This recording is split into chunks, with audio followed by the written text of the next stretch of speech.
So you want to be a dungeon master? So you want to be a dungeon master? So you want to be a DM? Name some feats, okay? Feats. So you want to be a DM? That's great. We're here to help. I'm Taylor. And I'm Justin. This week, we're going to be talking about encounters without combat. D&D is a TTRPG system that pretty much focuses on combat. During our class breakdown episodes, we've criticized certain classes for having so few out-of-combat abilities or feats. Now, you can see the designers tried to fix some of this with certain 2024 changes. Looking at you, Barbarians. So today, let's talk about encounters that dungeon masters can use that don't involve combat as the only solution. Let's get into it. But first, always gotta have a but first. Often charisma can be similar to intelligence in terms of how it either is really easy for some people to role play or it can be really, really difficult. Is there any advice that we can give to people who maybe want to play a high intelligence or a high charisma character? Because strength and dexterity, you're just describing stuff. It's pretty simple. No one's expecting you to break the door if like you're playing that. But when you're playing a high intelligence character and you have to like explain the theory of magic or something, or like physics, or high charisma, and you have to successfully talk your way around a situation, but you don't have that. Right. How do you do it without just going, okay, I'm making an intelligence check for this? Or, there's something to be said about if there is something to be said for if it is like I think, again, I'm going to go back to our wonderful, wonderful sponsors, Depends. And I do think that there is a realm where as long as you're like open and communicative about it, because I generally play higher charisma characters, and sometimes it involves like kind of a romantic flirty thing, and that's not my bag really. Right. I think just saying the words like, hey, I'd like to try and flirt with this person, hey, I'd like to do whatever, I'm not really good at it, but we can just kind of assume the conversation, however it went however it went because of the role.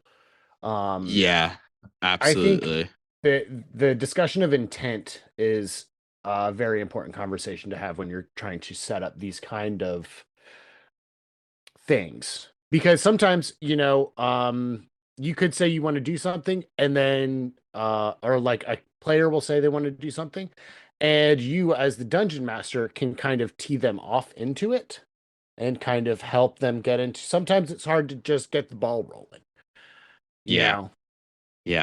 It's also just like sometimes it has to do with that person coming out of their shell a little bit, feeling more comfortable.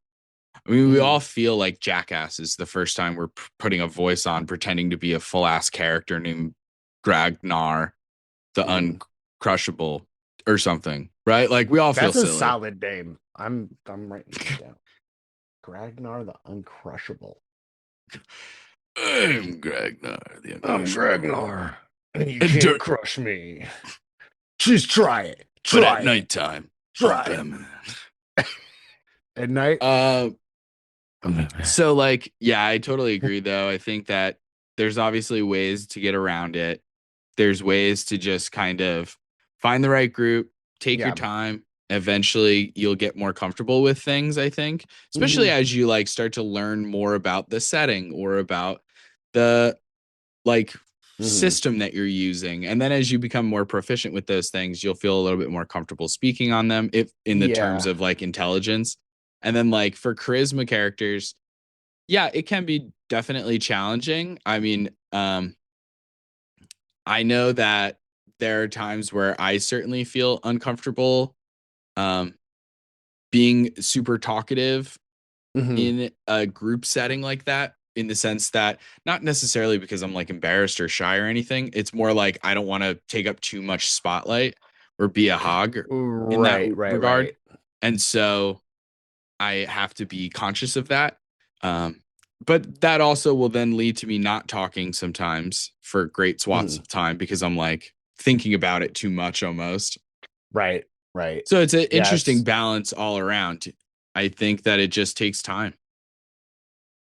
Yeah, I agree. And to the people that are having trouble role playing, number one, it's just a silly game. And number two, I mean it's okay to be a little silly goose. I don't know. It's It's fine to be a silly goose. I it's think, yeah, fine to be a when you're silly an little adult goose. playing a role playing tabletop Uh-huh. game, it's like we get it. We all Yeah. feel silly. That's why I think sometimes having the Yeah, because that DM, that's why I like doing like voices and accents mhm, and silly voices yeah. and interesting characters and stuff like that that are sometimes zany and wild because Yeah. it sets the tone. And I've been really blessed to be at tables with extremely talented players that makes them really easy to play off of. And Yeah, that's a big thing of absolutely. it too, is finding a good, safe group of people that you can feel comfortable doing silly goose things with. Right. Yeah. Because I mean, everyone's gonna have that situation. Everyone's gonna have an Hmm. aspect of whether if let's pretend like we're sticking to D&D as the system here. Right. Everyone's gonna have an aspect of your character or story or backstory or this game or the setting that maybe like is just harder for you to hit. That Hmm. emotion is harder to evoke. It's harder to um Absolutely. play a certain like type of character or trope or something. And so, yeah, I think if you want to play a high charisma character, but you're nervous about fulfilling some kind of obligation or something, I would Hmm. take a don't worry about that.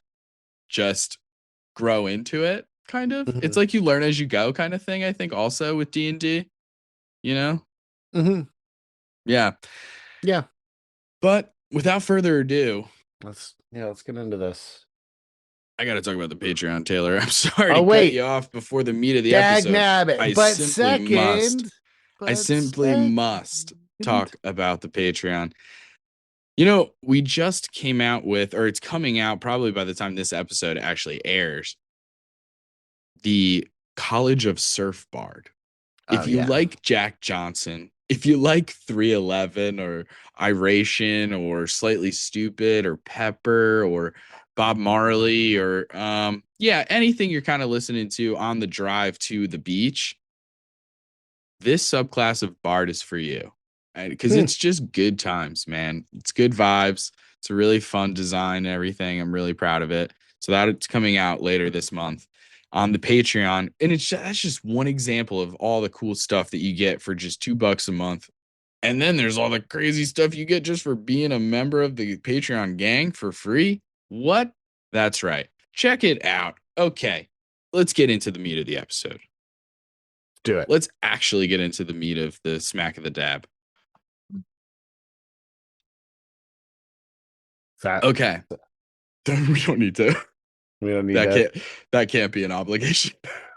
I'll quit. Yeah. I'll quit right now. Um, okay. So we're talking about non-combat encounters. So D&D, it's pretty well known for combat, but Mhm. often it's nice to do other things in D&D. It's nice Yeah. to have social encounters and it's nice to have exploration encounters. It's nice to most of it sometimes you can do both of those things. Combat is going to find its way into D&D very easy to do so, right? There's always conflict that can be solved through combat when it comes to D&D as the base system that you're using, right? Right. We know this. We've done several episodes on how to balance combat encounters, coming up with crazy combat ideas for different level parties and stuff, right? And I want to do more episodes like that. But Okay. that's not this episode. This episode, we're talking about everything but combat. So, as we go along, this is just like Mhm. a like if the meat of the episode is non-combat encounters, picture this is kind of like you know how sometimes at like a steakhouse you can get like a special little butter or a little topping for your steak. So it's like an herb butter, or sometimes they do Yeah. like melted blue cheese or some kind of ridiculous thing on the side that you Sure. can put Yeah. on that burger or that steak. I'm a caramelized onions guy myself. See, there's always something. So this is that. This is like a B game, B story kind of situation. As we go through these different examples and different things, I would love you, Taylor, to come up with some examples along the way that it would involve a normal or typical fantasy setting. The high Okay. fantasy medieval, you're the kind of, very stereotypical D&D in terms of an example of something. So if it's a heist, you could give an example of what you would be heisting in that kind of setting. Right. Well, now I can't do a heist because you said that. Well, that No, would just be an no, I'm example just of kidding. Yeah, like yeah, yeah. you're No, flavoring it with the fantasy yeah, vibes. yeah. So a But then non what I want you to do to me is you're okay. just going to throw out genres to me. And chat, feel free to get Sure. involved as well. I'll do my best to keep bouncing back and forth and see if I can keep Mhm. following those. And every time we hit some kind of example of a non-combat encounter, you can either throw a genre my way, a trope or something like that. Mhm. Chat wants to get involved, that works too. And then bing, bang, boom, we're on our way. And we're talking about all kinds of examples for DMs to take away from this episode. Yeah. That is my goal. Okay. And that gets 3 awkward, or excuse me, anxious seagulls. 3 anxious seagulls, yeah. That gets 3 anxious Gang. seagulls, gang. Also, just check out the Twitch. We're in chat most of the time now when we're doing our podcast recordings. It's a lot of fun. Hop on in here. Thursday, 7 o'clock. It is a lot of fun. And we're also on Tuesdays at 7 p.m. as well. Tuesdays is gaming, but Yeah. For that. Tuesdays, it's all over the place. It's It all is kinds all of over the crazy. place. Yeah, You know and what I there are mean? games involved. We do like right now we're playing through Batman, but there's there's a lot of conversation going on. I can't honestly, Justin, do you know what's going on in the game? The Joker. We're fighting the Joker. We're Got trying to it. find him. Mm-hmm. And we took out Copperhead, the Electrocutioner. Bane. Were we fighting Bane recently? We were fighting Bane recently. Okay, Yeah. cool. Yeah. Yeah, I pay attention sometimes. Yeah. Okay. Anyway, So so getting into the basics of Mhm. social encounters. Let me write down kind of give or take what time this episode started. I think kind of right around then. 7:20. I'm making that up. Okay, perfect. So the basics of social encounters. Yeah. Okay. Yeah. Now we've already talked about NPCs. Back in episode 26 was NPCs 101, where we would have gone over all kinds of things related to non-player characters, where it is truly like, what is their motivation? What do they want? Like, what are their base needs? And that can help inform a lot of things. Obviously, then you can start getting more complicated where you give them a little quirk, something to make them memorable. If they're an important NPC, sometimes it's literally just a dude on the street, right? Where they're just like, can I ask some person for directions? And you're like, yeah, sure. Okay. And then so that's why sometimes it's helpful to have like a small list of like 5 or 6, just like truly like random NPCs. Yeah. Where it just says, Jack and Nape, that's his name. Jack and Nape. And he is a cobbler and His he's middle mean. name is Norman, and he's mean. Jack Nape, Norman Nape, and he's mean and he's a cobbler. And that's all you need to know. And then when they're like, hey, can I grab a random person in the street and ask him for directions? You go, okay, sure. Consult your list. And you go, oh, this one's going to be rough. Okay, sure. What do you want? My name's Jack, and I don't want to give you directions unless you're buying shoes. Wow, this guy's mean. Yeah. Exactly. So we've talked about that's what it's going NPCs for. already. But in the social encounters, in terms of basics, or specifically social encounters, but kind of the basics of social encounters, it's important to think about, you have the PC and the NPC. What is the vibe at the start? Right. of Right. yeah, Yeah. right, like of the room of the individuals, like Hmm. their relationship, like if so throughout this, Taylor, feel free to use like an example for you would be something like a king or queen and like a royal knight or one of the knights of the castle or somebody Hmm. who works for them or is in their retinue. And then feel free to throw a trope my way and I'll start laying down some Okay, examples. so we're building this social encounter. All right. You've got action movie, a social Okay. encounter and action movie. All right, incredible. So what Um, I'm working with right now is I'm working with a former retired special ops person in their 80s living in a cabin alone in the middle of the woods in northern Alaska, okay? mhm, Picture it. mhm. And then that's the You there? NPC. Right. Okay. Then the Right. PC is currently on the run or the party. I mean, if we're using Right. D&D, Right. the Right. party, Okay. including one of the PCs, they're on the Mm, run from the government, right? Ethan right. style, Right. We got like a because they've Born been framed for Identity, something. Yeah, Mission Impossible style. Yeah, I exactly. gotcha. Something like that. Uh-huh. And they're Uh-huh. going to this guy for help. Okay.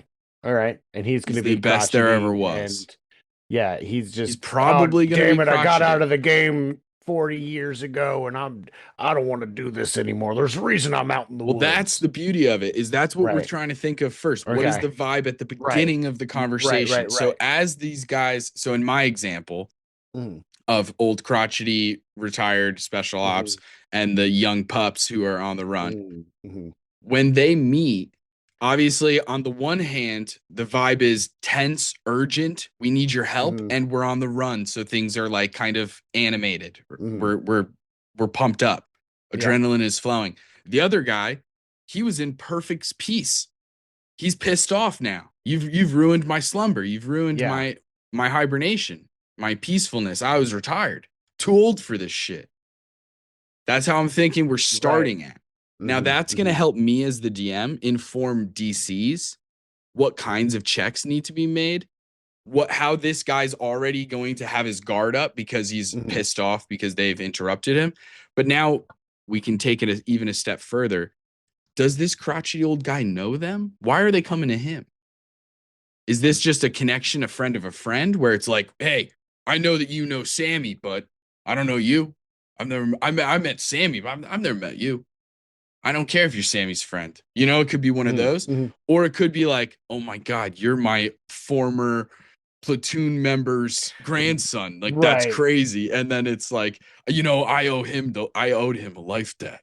Right. And now the vibe Mm. changes of the Mhm, mhm, situation. mhm, mhm. So there's so much that can influence this social interaction that also will help the DM with mechanics of like, Mhm. what is the DC of this?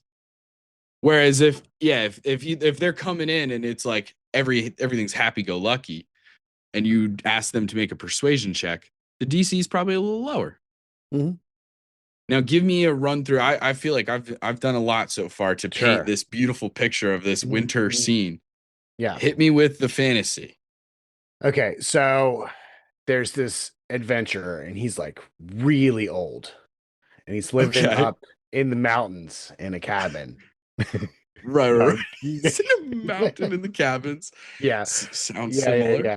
Yeah. No, I'm kidding. I'm kidding. Okay. So the scenario that I'm thinking is a true social encounter where it is like a banquet or feast in like the king's castle, and there is the king, who is generally accepted to be a good king, just all that stuff. And of course he's got the little like mousy, like um kind of greasy, gross looking guy as like his advisor, the worm tongue guy. Yeah. Yeah.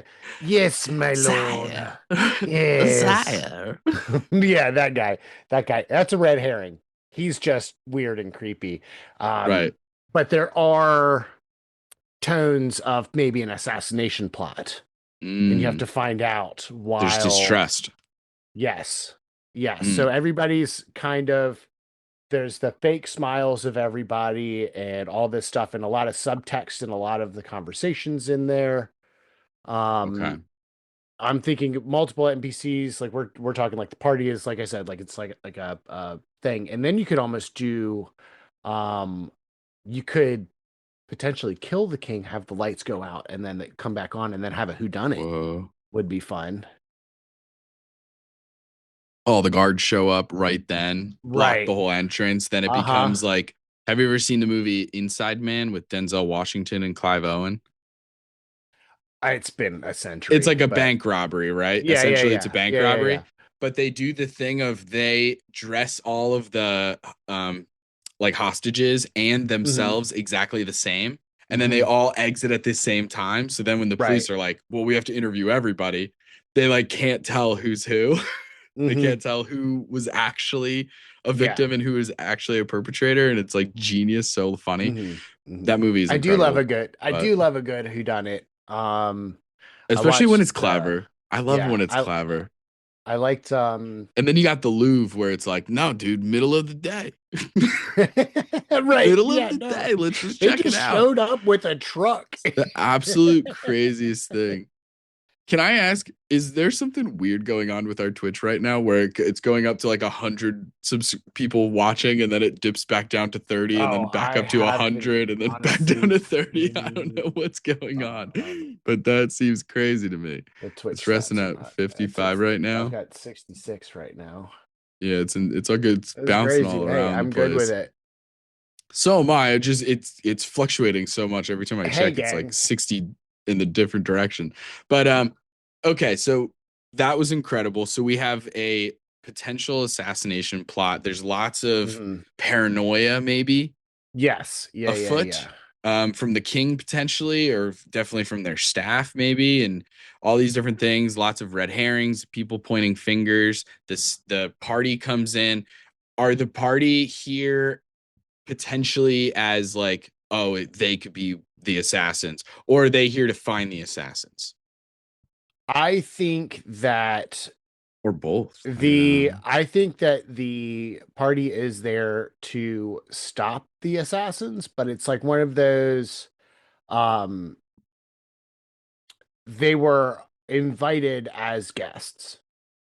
I'm Mm-hmm. imagining I just recently watched the Glass Onion movie with Daniel Mm-hmm. Craig and all of them.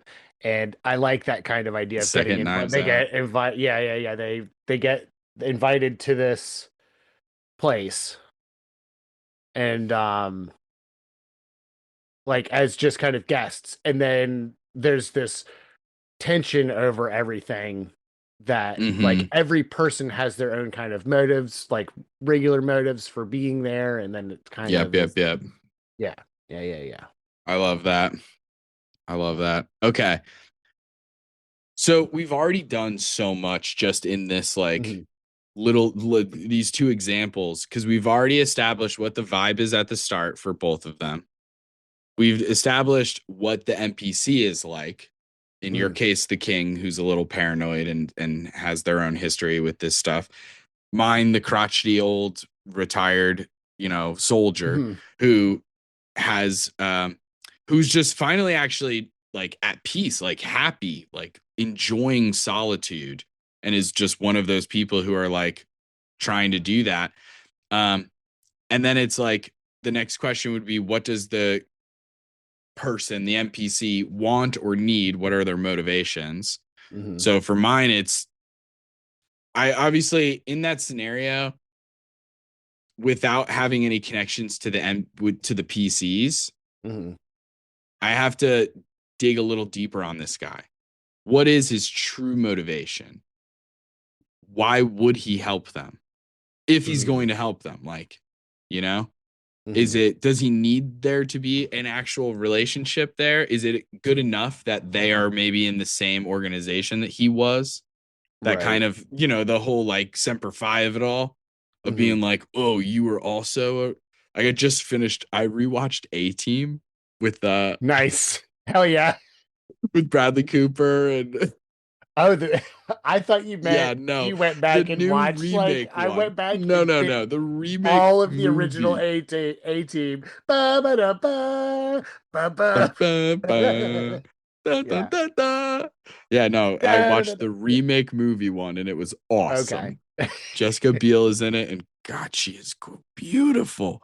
But anyway, we don't have time. We simply don't have We time. simply don't have time. We simply must move on. So then let me ask Yeah, you this, Taylor. As a sure. DM, charisma checks. Hmm. Before we get into like even more examples and stuff like that, Hmm. where you can change my trope. I'll do something else instead of this Mission Impossible one. But like Hmm. when you're the DM, how do you decide when to do them?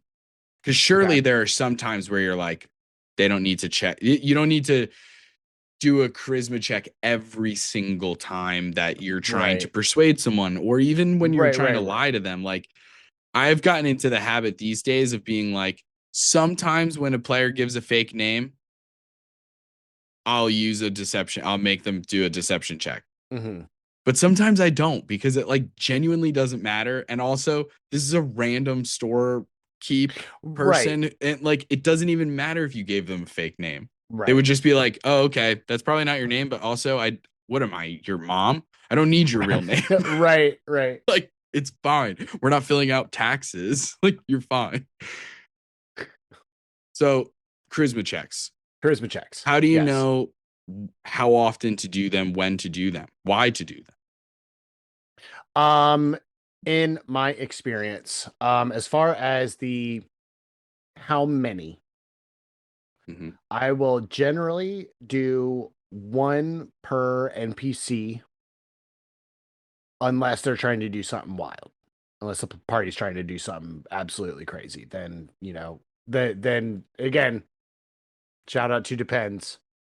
It's it could be like a thing, but generally, at the start of a conversation, they'll say, "Hey, I want to approach XYZ person and ask them for information." Okay, For are sure. you trying to hide information from them, or are you just trying to persuade them to tell you stuff? Okay, cool. That'll Yeah, be yeah, yeah. persuasion or deception, and then we do that, and then how that role goes kind of explains how the conversation afterward goes. And then if they try to do again, Yeah. like I said, if they try to do more wild, wacky shit, usually there's other checks involved because they're like, oh well, while this person's talking to them, I want to sneak up and try to pick his pockets and look for anything cool. It's like, all right, well, you've got a sleight of hand check, and you've got a performance check because you've got to make sure that you keep his attention. Mm-hmm. Yeah. It's always interesting. I'm also, as a DM, I'm always down to hear, and this is kind of true across the board when it comes to ability checks. Like, if the Hmm. player has a good enough argument, I'm willing to change my mind on like certain checks. Sometimes I'll stay true where I'm like, ooh, I really disagree. I think it's this. Hmm. And other times I'm like, oh, okay, instead of performance deception, like I'm because of the way you explain that, yes, Right. go Right. for it. I also think sometimes I will for deception checks or even persuasion checks with an NPC when I'm kind of like we're riffing and so Hmm. I'm not thinking too quickly for like a very specific DC. Hmm. So I'll just roll a D20 and kind of Oh consider yeah. that like an insight check almost and just be Hmm. like, okay, cool, you have to beat a 14, you know? That's good. Or Yeah, I or like there are that. other times where like I'm truly just going off of their dice roll, and it's less like Right. there even is a DC. It's just like a scale of whatever you roll on your persuasion check Mm. is how I'm gonna judge it, and I'm just gonna use the scale of DCs. So if you get a Right. 25 or above, that's pretty freaking good. We're gonna talk about it. Um, and then I think for the frequency, it's an interesting question because obviously there are sometimes it obviously it depends, but Mm. it also is like I never want me asking for checks to interrupt the flow. Which is Like why if the generally, yeah, flow yeah, is yeah, really good, then yeah. it's like I'll ask for the check. It's like save your questions till the end kind of shit, you know? Where you're like, "Oh, you know That's why what? I generally like I'll to ask ask." for them up front. That's why I like the conversation, because then that also informs me as a DM how to respond to what they're saying as well. Like in which fashion do you respond? Yeah. Am I? Because it is interesting when like I'm down for either, because sometimes I think it's funny when Mhm. people like do a really good Yeah. job Uh, saying something so smooth, so calculated, and just like confident, and then they roll terrible and they have yeah. to like figure that out. Like that is really funny to me. Obviously, it can get also like if you're the player and you're just like rolling bad those days, it can actually get really frustrating. I remember being this is forever ago, but when I was playing Walden, the Furbolg Zealot Hmm. Barbarian, and we're in Barovia, so there's just orphans about Right. everywhere. Yeah. Obviously. The place is littered with them, Just lousy with and orphans. it's just Just crows and fucking orphans. And crows and orphans as far as the eye so can I see. remember one time we were trying to look for this like really specific little object, this MacGuffin, and Mhm. this young boy who worked at a funeral home like obviously knew information and just like wouldn't tell us. Mhm. So I Mhm. remember picking him up and just being like, tell us. Like, what do you mean you're not going to tell us? Like, absolutely, like, tell us now.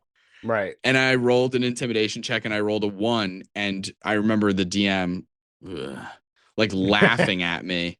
And I genuinely, it was the closest I ever came to just being like, actually, I end them. I Yeah. end them. But then it was like, genuinely like other people at the table were like, "Oh, we don't want that to happen at this type of game," and it was like, Well, because hey, yeah. fair enough." But I was also drinking at the time, and so there was a part of me that was like, "No, I'm gonna do it. I'm ending this game. I'm doing this." I was so It's so frustrated when fun. that happened Yeah. because Yeah. like that was one of those things where like logically I shouldn't have to roll to intimidate a child. Right. Like at a certain point, Right. which is why it's so important to think about like how necessary is this role. And that's true across the board, not just Hmm. social encounters, but Hmm. social encounters sometimes like the flow of the encounter is so different than a combat thing. Combat, you're expecting to take breaks every 0.5 seconds to roll a dice, to look up a rule, to figure out a spell text. But Right. in a social encounter, you kind of want things to flow a little bit more. So I think interrupting with too many dice rolls can get a little crazy.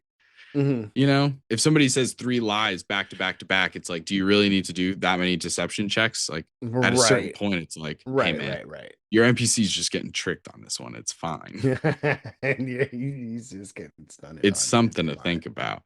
But so So now that we've gone over a bunch of the basics, let's yeah. get into some real serious examples for social encounters. So this is where I'm going to need your inputs for random ass tropes, and then you can hit me with, and feel free to do a different one for each one. Like for Okay. each example, come up with a totally different thing. And you don't have to do fantasy. I was just trying to be nicer to you by giving you one to do throughout the whole How dare episode, you? and I would I switch want your up to just charity. doing a million.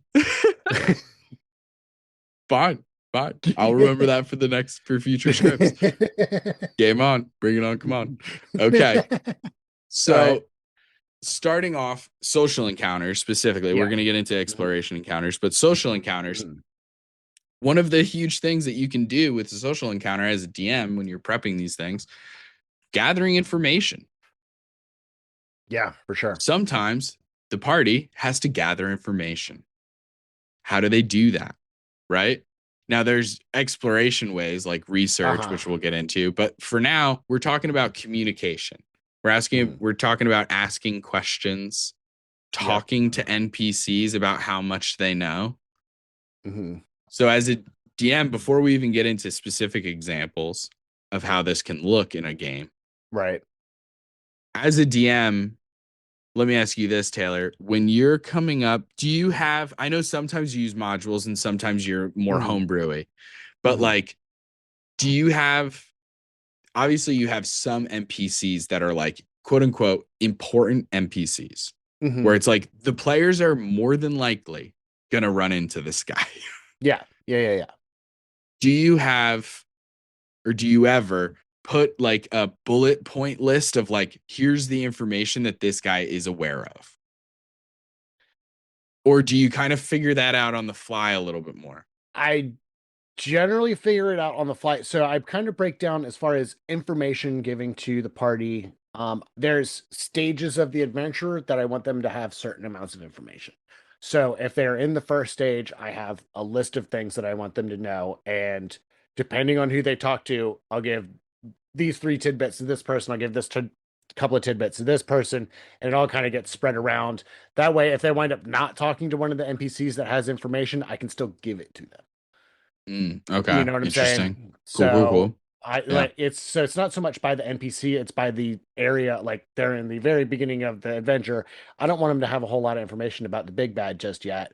We'll wait until the middle portion of the adventure for those seeds to start to develop, start getting names, start getting locations and stuff, and then we move on to the end of the adventure. Right, right, right. Okay. That's a cool way to do it. I think I kind of do something very similar, but I think because I have like written a module, Mm-hmm. in the module, sometimes it'll be like, you're going to go talk to Darathra Shendril, the Mm-hmm. Lord Protector of Tribor. Here's what she knows. Right. And so, in that regard, because of it's like you're writing a module, it's a little different because you're like, okay, this NPC is they're going to speak to this person. Here's exactly what they know about Right. the world at large and the Mm-hmm. plot and what's going down and all those kinds of things. And Even then, even when it comes to modules though, I'll extrapolate like on a module like that, say you wrote that has this list of, hey, this NPC knows XYZ. I'll take that information and set it aside and give it to whoever they wind up coming up and talking to. yeah, absolutely. I think that to get into some examples specifically, Mm-hmm.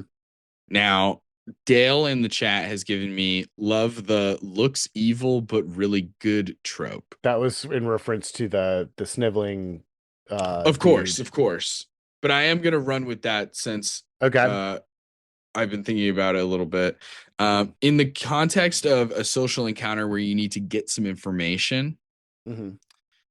obviously this can go in so many different directions, but I really do love the idea of the party having to speak with an otherwise somebody who would otherwise be their enemy, Right. like an enemy of my enemy kind of thing. Like in our home campaign, you guys have a potential connection with a powerful devil Right. named um named Tutuola, Finn Tutuola, after Ice-T's Mm-hmm. character in SVU. Mm-hmm. Uh Mm-hmm. and you guys have a perpetually frozen snowball where you can summon him and talk to him and stuff like that. And there are also like your guys' connection with Crash, although Crash is much more of an like he's a good Yeah, guy yeah, yeah. who's just Yeah, like yeah, yeah. masquerading as a villain. But then there are some connections you guys have made along the way where it's like they're genuinely bad people. Your Mm-hmm. guys' problems just happen to intersect in this moment. Right. You know, it's Yeah, yeah, very yeah. like the ninja like yeah, I'm thinking of Naruto when they had to team up with Orochimaru towards Mm-hmm. the towards the end of the fourth war when it was like, hey dude, Madara is gonna kill all of us. And Orochimaru was like, all right, fine. I hated the way he talked. Um so give me what's an idea for the party needs to get some information. We're Uh-huh. in a fantasy setting. Okay. What's it look like?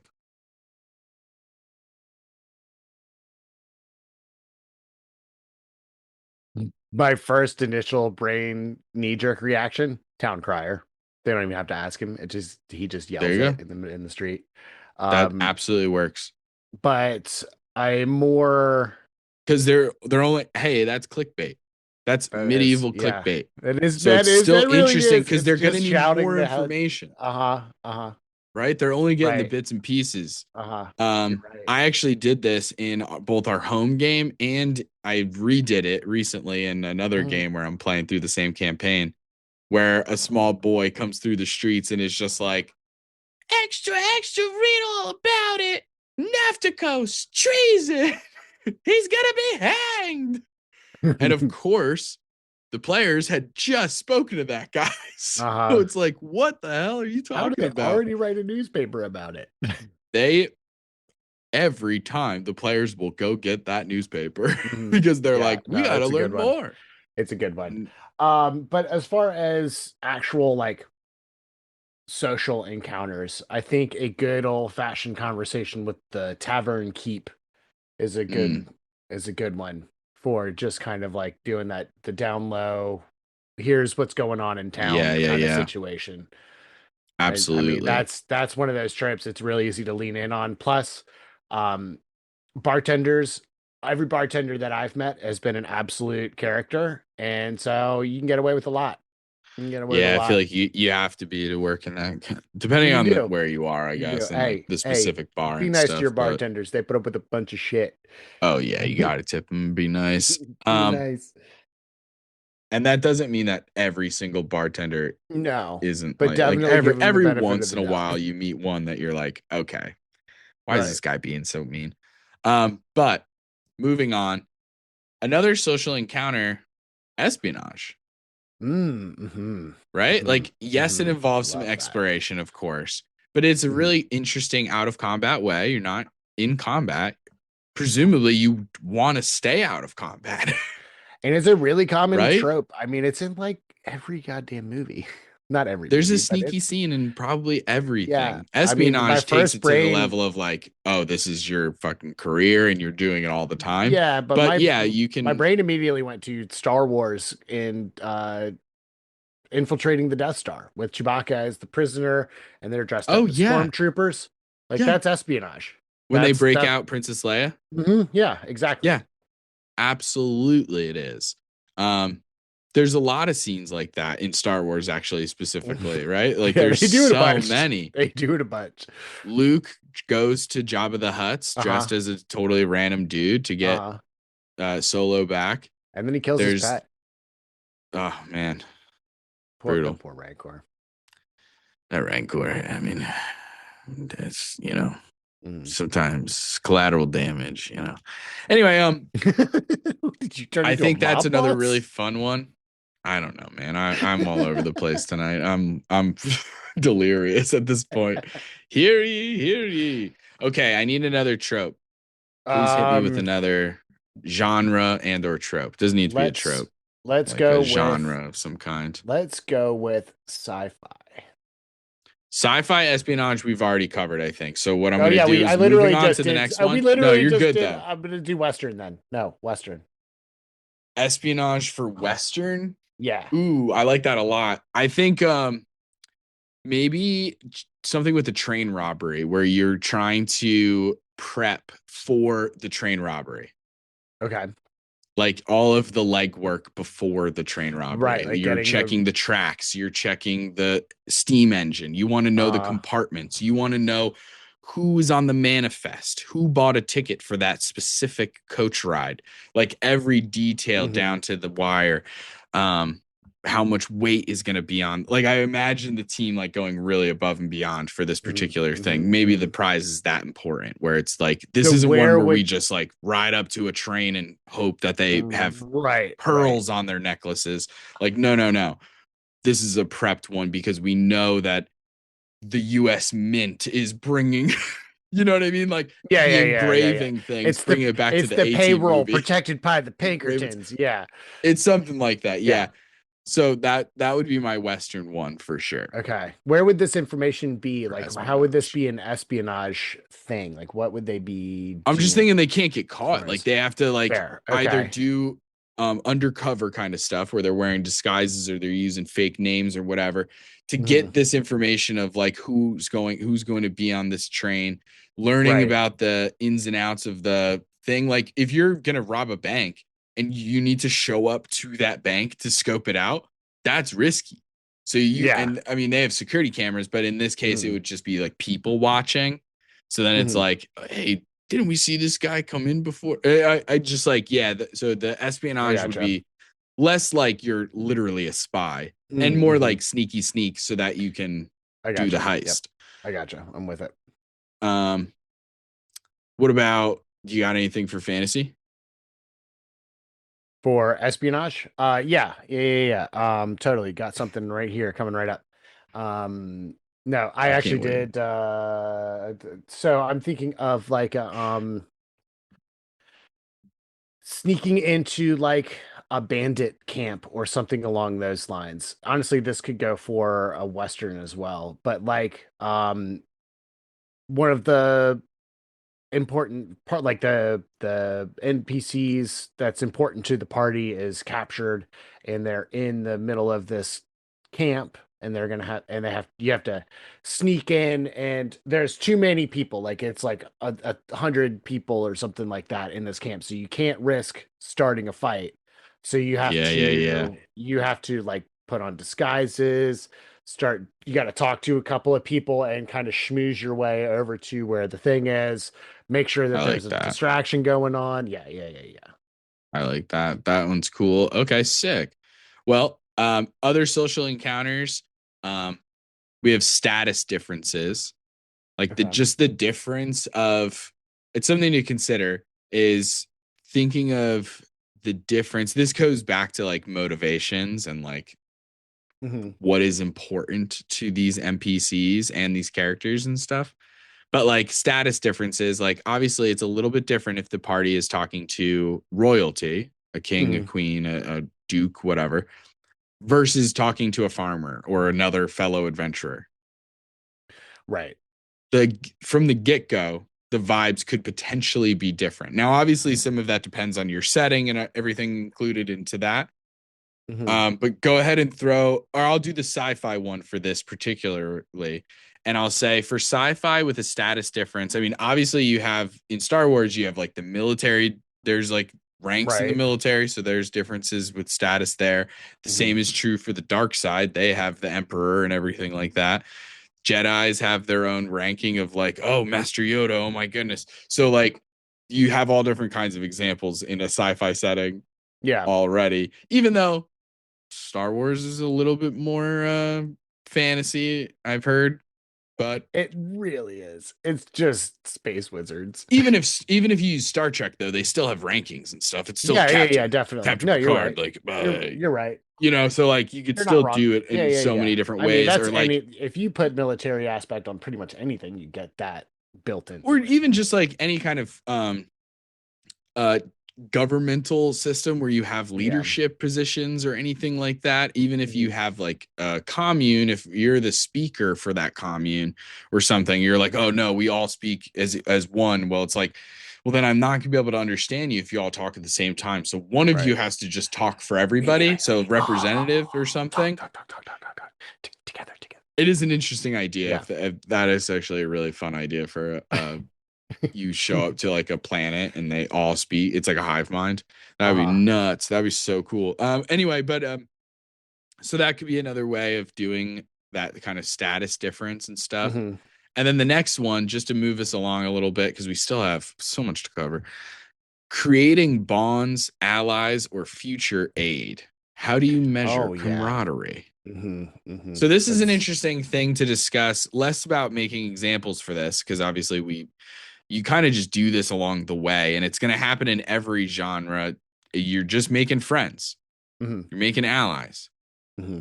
Now, the interesting thing to think about, bringing it back to the system that we're focusing on, D&D, how do you measure how close of a Mm. relationship we have here between the party and these people? Will they spare you a cup of sugar? Will they spare you a cup of blood to fight on alongside you on the battlefield? Will they spill blood with you? Will they Right. kill Yeah. for No, you? Will they I die get for you. you? I get you. And that's really a hard metric to kind of put a value on. That's kind of one of the hardest ones to do. I think it really goes all. No doubt. I go off of vibes of the party, like really and honestly. There are certain Yeah. NPCs, and I don't have a whole lot of like crotchety friendly NPCs. I have like one or two. Like the king is kind of an asshole. The king Kaladin is the king, and he's kind of an asshole sometimes. That's funny. Um, but like I have a lot of crotchety nice characters. yeah, yeah, yeah. I Yeah, love that. so Just it's but I what? think but the some of the crotchetiness is turns into like kind of it's endearing and all that stuff. Like it just really depends on the thing. Um, Yeah. it really depends on the party's reaction to them as far as those bonds or whatever. Like if it comes down to, oh, it's a cataclysm, it's the end of the world, and we have to call on people to come help us, I'm not going to be like, no, they told you to go fuck yourself. You know what I'm saying? Yeah.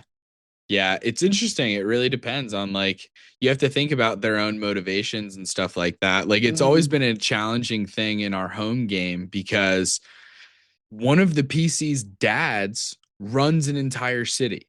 So Hmm. like it- could she just be like, "Dad, send 14 assassins over?" And it's like obviously there's a lot of above board Right, right. communication about these kinds of things. But also there is a true like I'm in game in world trying to justify why we can't constantly be sending reinforcements. Hmm.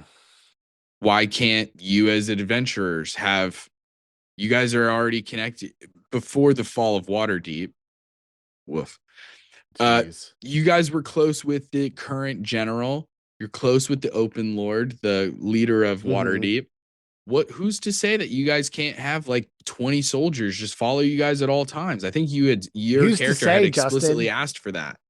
Who's to say? It's because mechanically it's broken. We simply Yeah, yeah, can't. yeah. It's super broken. And Yeah, I know yeah, you know that, but like that's yeah. truly it is like, okay, Yeah. well, mechanically, I can't have you have too many things going on unless they're like off camera things where it's Hmm. just like, this is all off camera. Every time that Right. you guys get in a scrap, there's actually 10 more of the bad guys, but they're Right. fighting the soldiers. Right, right. It's like a Dynasty Warrior situation. You've got the handful of people around you, Yeah. and then there's over there in the corner. These guys are they're fighting. They're fighting. They're It's the holding the very, line. and I Yeah. still can't believe you haven't seen this movie, but it's the very beginning of Troy, where it's Oh. our one champion versus your one champion, and Uh-huh. Achilles is going to kick your ass to Right. call it a day. Is this the best you have to offer? God, that movie's fucking awesome, dude. I love Brad Pitt. Holy shit, dude. That and I Fight do like Club, Brad Pitt. Yeah, I do. I do like Brad forget Pitt. it. God, I love Brad Pitt. Okay. Well, let's get into some exploration. Hmm. Okay, we're going to do a little exploration. Now, these are kinds of encounters where, hey, maybe you're talking to people along the way. Remember, none of these are mutually exclusive. Combat Hmm. also can work its way into some of these. But Yes. just to talk about them isolated, exploration, you're exploring stuff, you're checking things out, right? Pretty basic. Now, some of these examples that we're about to give, they don't depend on having other people there, like NPCs Right. or something like that. But Mhm. obviously, you can fill them with NPCs, no problem. You can throw some social encounters into your exploration encounters and Mhm. vice versa, right? You have to look for the person you need to speak to. Whoa, there's a fucking exploration one that goes into a social one. We love to see it. You talk And to the then he gets person, mad and it turns into freaking combat, bro. or he tells you about somewhere else you have to go explore. Mm, mm, mm, And now mm. it's going full circle. And now it's an Ouroboros. But I mean, one of the biggest things in Dungeons and Dragons, dungeons, is exploration. It's Yeah. pretty focused on exploration. Yeah. Obviously, in the history of D&D, it also has a lot to do with combat and Mhm. social, not many social encounters, actually, not in the history. These days, finding social encounters in dungeons would be considered Mhm. newer, at least, last 15 years. But anyway, uh, yeah, going through dungeons. I want to do a whole Yeah. episode on dungeons. Yeah, I would too. I just want to throw this out there. I think as far as this is obviously not a fantasy setting, although it kind of is sometimes, but just throw this out there. Stargate does a lot of this in like Stargate, I'm talking about specifically like SG1, Stargate Atlantis, of they go through this portal and then they wind up in this big temple thing and they have their Daniel Jackson character that's like, oh crap, there's all this writing on the walls, and they have to like explore through the area and find out stuff. And the information is literally written on the walls or written in a puzzle. They have to solve something to figure out that next little bit of information. I think that that's a really good kind of well to draw from as far as like things to do with your dungeons. That's not just, okay, I go into this room. Oh no, uh, gelatinous cube. Okay, we kill the gelatinous cube. You get some loot. All right, we move into this next Yep. room. Is the door locked? No, there's a trap. Like you can make it. Yeah. You can definitely cram a lot of information into a dungeon without No without doubt. It can be NPCs. huge for information for ideally your exploration of that dungeon tells its own story of what this dungeon once was and Mhm. what it currently is and all of those things and who has been here. It's telling multiple stories through your descriptions, through what is possible for the players to find, et cetera, right? Mhm. Um, but that's why I want to do a whole episode on dungeons because we can go so in depth of like, what is a dungeon? You Yeah. know, I asked that question recently on TikTok and other places, and it was like people gave really interesting responses. Um, Other things that can happen during exploration. I Mhm. mean, there's traps, there's puzzles, the two classic ones, riddles, even Classics. sometimes. You will be surprised by what will stump your players when you're looking at riddles. You will be, Yeah, you got to look up ones for sir, kids or sir. something most of the time. Yeah. Well, it depends on the group though, because Right, like right, right, our right, home group is like you guys would crush a puzzle most of the time. right. Most of the time, you guys crush a puzzle. But go ahead and give me another genre so I can come Um, up with a couple of exploration things really quickly for dungeons, traps, puzzles, and all stuff. right. This is it's a Soderbergh heist, a la Ocean's 11. Okay. I think so. If I was doing Soderbergh Ocean's 11 dungeon, Mhm.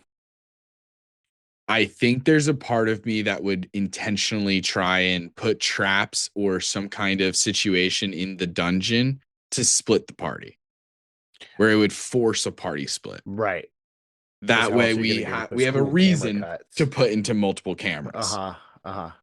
Otherwise, they're all just walking Right. Oh, together. It makes no right, sense, right. And right? it's just always that last shot where the And things it'll be like, oh, so convenient that like the acrobat got put in the challenge, the part of the dungeon uh-huh. that has Mhm. acrobatic challenges Right, or right, something right. like that. Like that Right. is of course how it's gonna go. But yeah, Uh-huh. that's how I would do that one Okay. for sure. Hell yeah. Um, in terms of a fantasy for you for fantasy Hmm. one, Hmm. obviously you could just say a dungeon and there are, you know, Right. spikes that come out of the Right, walls and right. blah blah blah. I'm going to give you a little bit of a twist here. Okay. Give me first one that is very specifically it's it's just been discovered. This is the first time like Okay. anybody in this setting has like discovered it. Obviously, it Hmm. used to belong to some people or ancient civilization, but we're just discovering it for the first time. Okay. And it changes the way we think about the world. Whether that means Ooh. technology, aliens, the gods are different or something, or Titans actually were the originators, whatever it is, what is this dungeon about? Get get get there. Get there. I In got your my mind. popcorn. I'm In ready to your go. mind. Okay, cool. All right. So it is a party of scholars. We're talking a low magic start of a campaign. I mean, zero magic start of the campaign. So everybody's got one of the physical classes. They don't all necessarily need to be like intelligence based or whatever. But anyway, giant freaking ziggurat rises from the ground. They they went to the place and read the scroll, and this big freaking temple rises up out of the ground. They go in, inside, it's magic. They find magic for the first time. And then they Oh, all multi-class. then they They all can choose. Then they all multi-class. no, I mean they don't necessarily need to multi-class, but I mean then rather than being stuck to okay, you have to be either a barbarian or a ranger or a rogue or one of these Right, right, non-magic right. classes. Now you can be a sorcerer. You can add warlock to your freaking stuff. Like you That is can, pretty sick. yeah. That is pretty sick, I will say. I do like that. Um, okay, moving on. Other exploration things in D&D. Obviously, we have like investigation. We've got Mhm. clues, we've got research. We've got stakeouts. I mean, we're getting information. Now we're Mhm. just getting information through different means. Right. So that could be a huge number of things, right? We could be Mhm. physically looking for clues. You got to get your hands dirty. You're searching through forests. You're searching through ancient libraries. You're searching through actual, just literally searching through books. Right. All different kinds of ways of potentially finding investigation or clues of some kind. And If I you want to mean, throw listen, another genre at me, I would love to start thinking reading about books, reading books, it's like exploring a new world. Gang, go out and read. it Anyway, absolutely is. Do you anyway, remember anyway. the uh what was it called? The tree magic tree house where they would read books and they would like enter the books. It sounds very familiar. Magic tree house, series of books, two kids, and they would enter into books in it inside of a magic tree house. Anyway, No, nothing's so coming to mind. I was a Hardy Boys kid. I never read Hardy Boys a day in my life. I'm always Uh I do when I say I love those kind of books, I love whodunits. Hardy Boys, Sherlock Holmes, I ate that shit up. Anyway, I did read let's Sherlock go. Holmes, some of Sherlock Holmes, but I was like that was later in life though. Like I think I Right. listened to the audiobooks of them. All right, so let's throw back to an off-camera bit just to stay on track here. Not Okay. necessarily a bit, but your exploration encounters involving research and stuff like that, apocalyptic. Oh End of the world. shoot. Okay. If we're trying to investigate, we're trying to find What clues happened? and stuff like Yeah. that. I mean, that's truly what it is because obviously, if you're the DM and you're trying to give them exploration things that are based around this information, the Mhm. question truly starts with what information am I trying to give the players? Right. How can I give this information? In the past, in some of our actual plays, I've given you guys information through the film, through mixed media of like Yeah. showing you a clip that I had edited prior to us playing that game, where a random other NPC is literally broadcasting the news, and that is how Mhm. you receive the information, or you find found footage of some kind. So there's all different ways to do it. I think in an apocalypse, I do love the found footage idea. Yeah. The Found more that footage I'm is thinking rad. about it is Yeah. I really like that idea of the tiny showcases of like Hmm. what it's really like or what it was like before this all went down. Right. Like I remember the Fallout series, the TV show Just started back up specifically, again. It just started back up again yesterday. and the flashbacks back to like the 50s vibes of Yeah. the ghoul character, Hmm. those are heartbreaking. Those are absolutely Yeah. fucking heartbreaking when you know the context of where he's at in the present and seeing this now in the past is like so sad.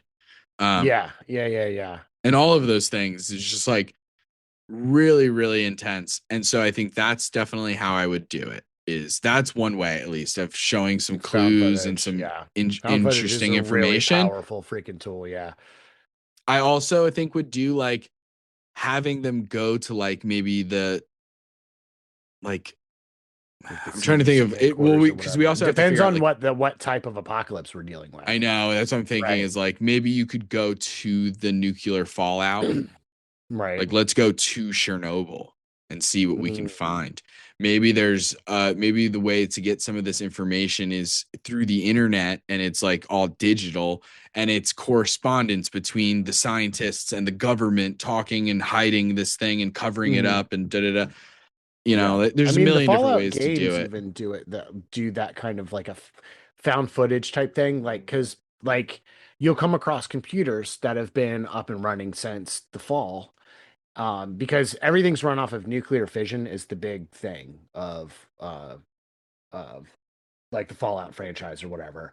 But anyway, um, on the computers, you can hack into some of them and they will have like email logs of, okay, this person sent emails on this day, and you can kind of like put a timeline together. And there are people who have gone through and like each little blurb that you find in a computer, they put on a timeline Hmm. of like this is when this specific conversation happened. And it's really interesting to see like, oh, things are real tense right now, but we're like, if you're at like the Nuka-Cola plant or something like that, you're like, oh, we still got to hit our productivity marks, XYZ.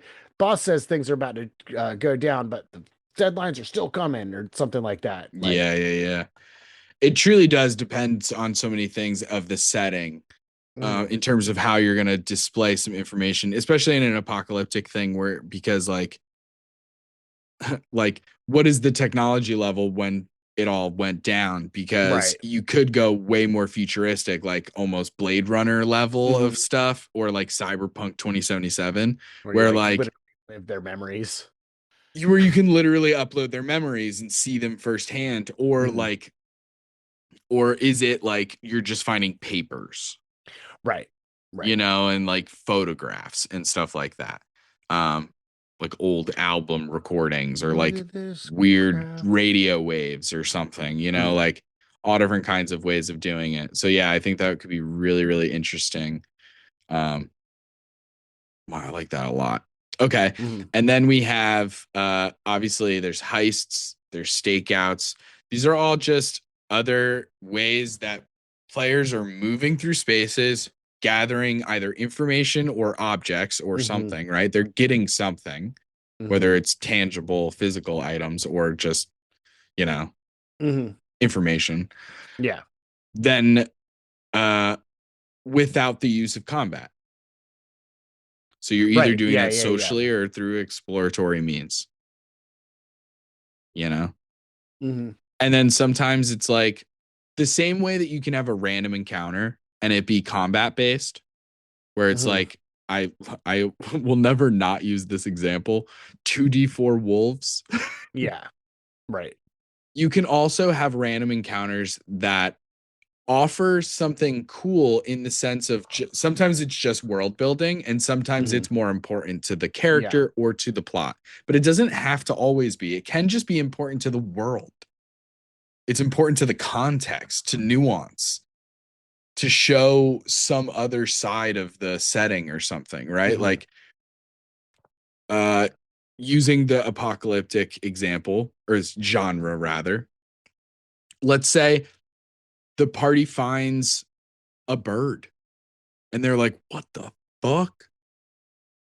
I'm not even making a joke about the birds or robots thing. Genuinely, just like if you thought all animals, like all living life is Right. dead Right. Right. You're right. and you Yeah. saw And a then you bird, you'd find be a like, "Holy living shit, creature. a Right. bird. Like that's awesome. Like Right. how is this alive?" And it would be so meaningful. Then you just have the bird fly away. Mhm. So now it's like, okay, we saw a bird. And that's all the players are really getting. Obviously, yes, they're getting a ton of information from that, but Right. they don't get the food, they don't get the information further of that. Maybe they follow the bird. I think that would be so interesting. Mhm. Um, but then like uh, in a Western civilization, Western genre, you could twist it again and have the random sort of encounter that's not combat based. It could be as simple Like, as just having an interesting, like maybe one of the piano duelists backs out one night. He's sick one night. He's got carpal tunnel, the first case ever. Right. And they need someone to fill in. One of the PCs has to come fill in. Now that's just a dumb little fun little encounter. Yeah. It's not Yeah. even important at all. You could have a poker game at one of the tables, have some card games, have a dance off or something like that. Yeah.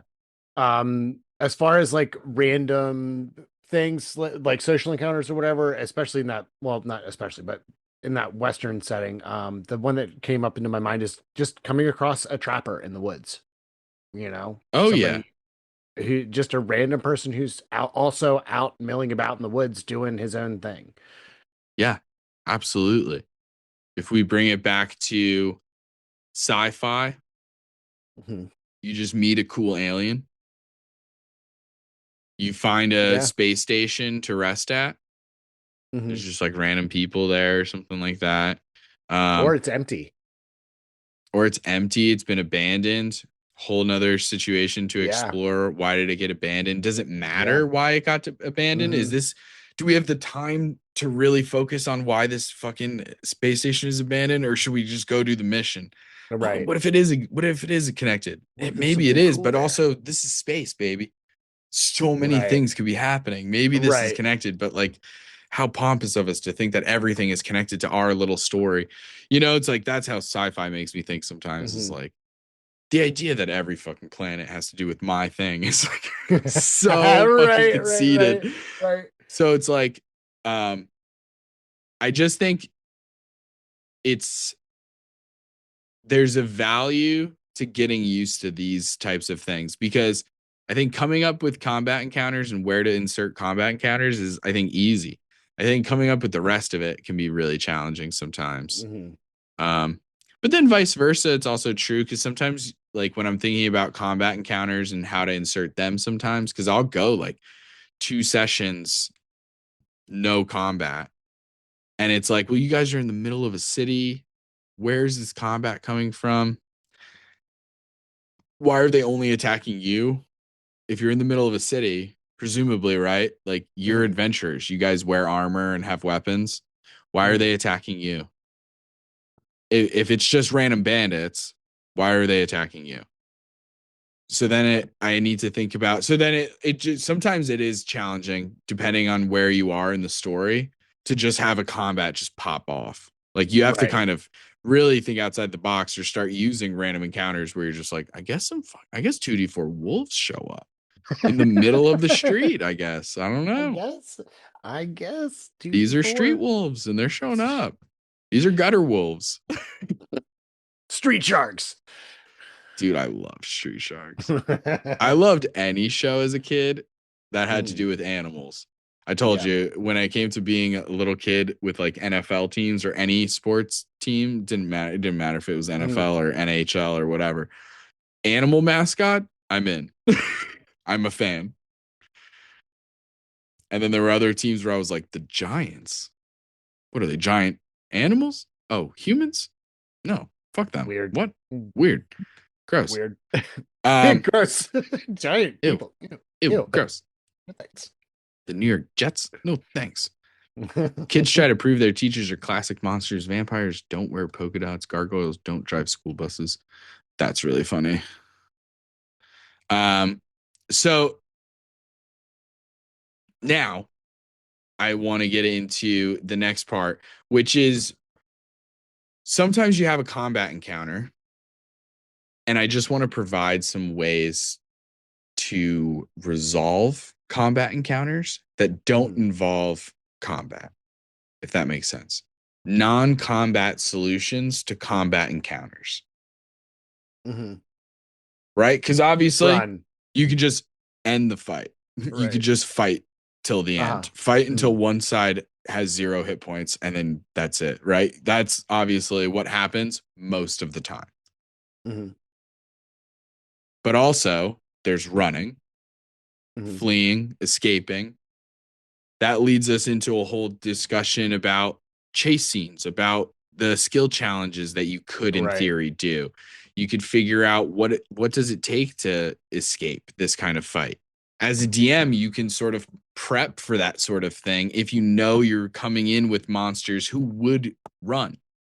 I always try and think about that. When I'm designing a Yeah. fight, I always, before the fight even starts, I want to know, are these the types to go till the end, or are these the types that would flee? Would they surrender? Would they try and negotiate? What's the Right. deal?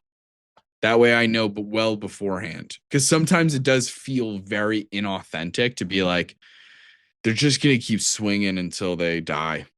Right. Yeah. Because sometimes we've all seen the writing on the wall where it's like, yeah, the players are going to get this guy. But I can't run. Sometimes as a DM, when people make TikTok videos and they're like, "Hey DMs, your monsters can run," it's like, no, they can't actually. No, they No, can't. they fucking can't actually, I unless they have all have a teleportation spell sniper things. warlock and a goddamn gloomstalker rogue. I can't run. Or I know ranger. they Yeah. have freaking they have counterspell, so I can't even Right. teleport half the Right. time unless I Right. subtle spell it or do something crazy. Mhm. Uh okay, I use my entire action to disengage. Oh, 30 feet, your turn. Like, what? They're just going to catch up and then kill me. Right. Like, it's Right. so often as a DM, you're like, actually, I can't escape. But what you can do is surrender. You can parlay, you can try and negotiate. Even if the party ends up, and I promise you, because this has happened to me so many times, I promise you that even if the party totally double crosses this person, is totally like, okay, tell me what I need to know. And then they're like, okay, but will you not kill me if I do? And they're like, sure, Totally. sure. And then they kill you after. It's still worth it because it's Yeah. dope. It's Yeah. still very fun and cool. And like, listen, if they do it 2 times, by the third time, you can start just having villains be like, no, I'm not fucking telling you. Yeah. And then it's no, you don't get an intimidation check. This guy is zealous. He's going to die with Yeah. the Yeah. cause. Yeah. And Yeah. sometimes that does happen. Because I've had that happen where like you guys were trying to intimidate a villain, but you guys were lower level at that point. You guys were like Dragon's level 5 or Bane. It was something. Dragon's Bane. I know exactly what you're talking about. Oh, it He was wasn't like, Dragon's Bane. It oh, was was it? it. No, it was one of Le Coquillard's, one of the Oh, thieves. okay. It Yeah. was Yeah. the Yeah. Okay. swashbuckler tabaxi person. Because I'm replaying that game, like Mm, that campaign rather, I have it so fresh in my head. So I even know his fair. name. His name is Sushi. Um, and he's a tabaxi Mhm. thief, swashbuckler. Or not a thief, he's a rogue swashbuckler. And you guys tried to intimidate him, and it was like valid. Like you guys were rolling well in the intimidation checks. This is obviously at a part of my DMing career where like you guys said, can I intimidate? So I would, of course, be like, well, roll for it. Mhm. Whereas now I would be like, don't even bother rolling. Like, you cannot intimidate this guy enough. It's not that you're not Right. intimidating him, it's that you will never be as intimidating because you guys are 6th level. You guys will never be as intimidating as the BBEG. And all Right. this guy is thinking of is, oh, it's not these guys I need to be afraid of. It's Right. that guy. Right. And Right. that was Right. just like that particular NPC was very much like in that headspace, whereas other people are like, maybe these guys can take out the BBEG. So yeah, all right, I'll help you guys. Mhm. You know what I mean? Like Yeah. Yeah. Yeah. sometimes Yeah. it's like, would this person turn on their boss or would Mhm. they not? Are they zealous where they're like full like idolatry, like they're this guy is the golden goose, where they're like, I'll never turn on this person, or Right. will they turn on them? How selfish are they? How group minded are they? How persuaded can they be? Are they pushovers? Are they Mhm. uh can they be peer pressured? You know what I mean? So thinking about monsters and villains and stuff like Everybody's that, telling us secrets. You should tell us too. they're like, All, whoa, oh all man, well, your I want to be friend, cool. all your Are secrets friends are cool? telling us secrets. They're so cool. You're not telling us a secret? Jeez, this guy's a freaking dork. What a loser! No, Freaking loser. no, my street cred. I'll No. tell you anything. I'll tell you whatever you want. But truly it can be like that. I've even had times where like I've had villains be like, okay, cool, I'll tell you guys some information, just don't kill me. Mhm. And sometimes that information is good and truthful and awesome, and other times it's maybe a lie or flavored differently, or sometimes the villain is literally just buying time so that they can teleport away or something. Like Yeah. it can give you that extra second. But for parties, also, you can run away, you can make agreements. As a DM, another thing I would say is in the direction of like, instead of bringing it all the way to a TPK, because we've all had those situations where you're like, oh, this TPK, if I let this happen, it's not fun. Right. Like, it's not like the BBG is going to kill them all. It's like this random group of bandits, this 2d4 wolves. Oh no. These fucking wolves, they won't leave us alone. And they're going to kill my whole party. Well, you know what you do? You have the wolves capture the party. Keep the fun going. Mm-hmm.